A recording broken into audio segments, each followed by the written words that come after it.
কি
ডাবের জল, চোখের জল, নাকের জল, জিভের জল, হালদির জল, ফটিক জল, রোদে ঘেমে জল, আন্দাজে গলে জল। কটা হলো গুণনি বুঝি? তোমার কাজ না থাকলে আমার কাজ থাকতে পারে। যাও যাও, মেলা বকিও না, একেবারে অপদার্থে রাখছে।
এই দেখুন এক কৃষিজ ব্যস্ত হবেন না।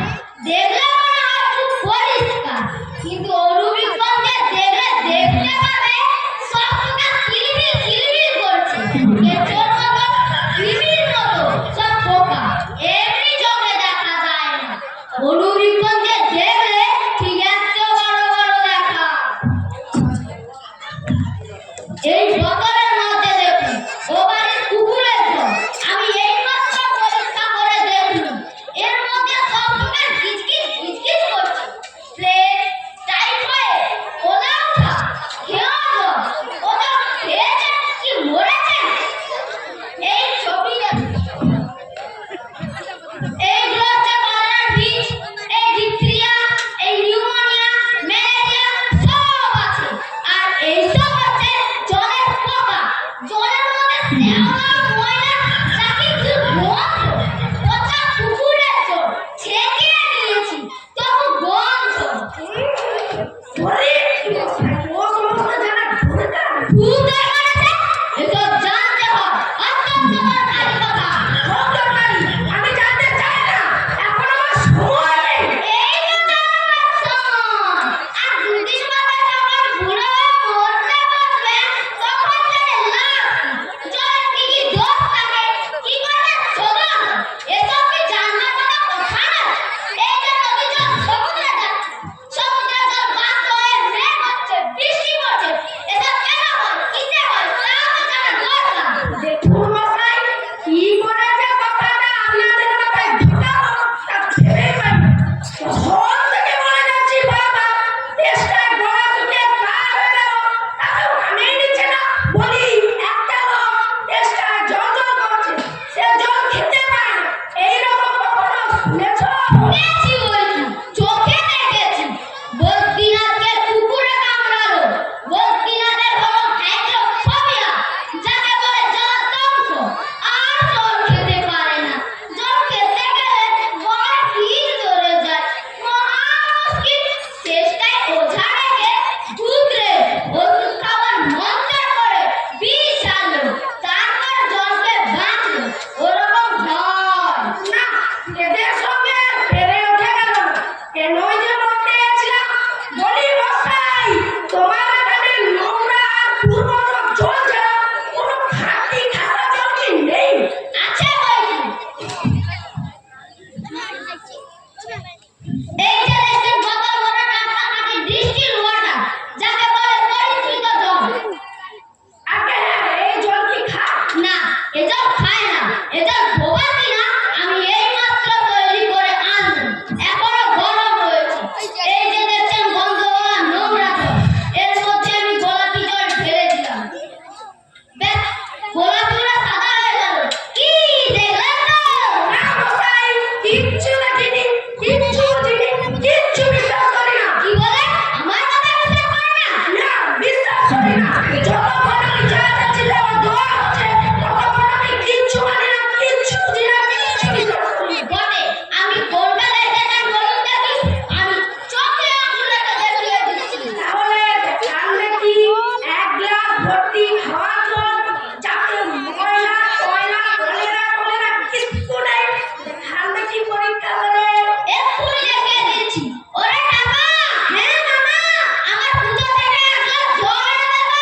যাচ্ছি, নিয়ে আসুন, তারপর দেখিয়ে দিচ্ছি ওদের কিরকম হয় আর ওই জলের নোংরা জলের কি তফাৎ। সব আমি এক্সপেরিমেন্ট করে দেখিয়ে দিচ্ছি। রাখ, এইখানে রাখ।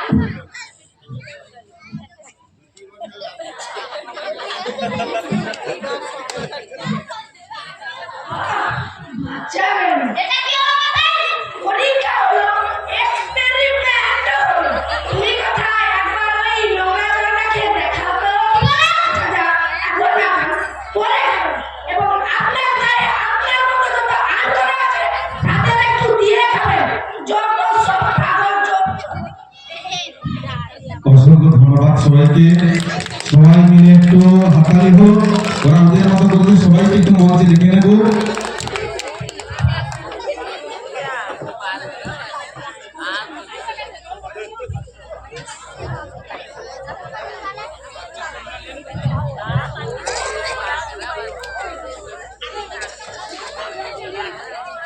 সবার সঙ্গে একটু পরিচয় করিয়ে দিচ্ছি। যাই হোক, এই যে পথিক সুদীপ্ত গোল, ঝুড়িওয়ালা অদিত্র জানা, প্রথম বৃদ্ধ অদ্রিজা জানা, দ্বিতীয় বৃদ্ধ সায়ন্তিকা জানা, ছোকরা শ্রী রামগোপাল জানা, খোকা সঞ্জীব জানা, মামা সায়নদীপ জানা। সবাই মিলে একবার বলো অসংখ্য ধন্যবাদ। সবাইকে অসংখ্য ধন্যবাদ। ওদেরকে আশীর্বাদ করুন, ওরা যেন ভবিষ্যতে আরো অনেক বড় কিছু করতে পারে।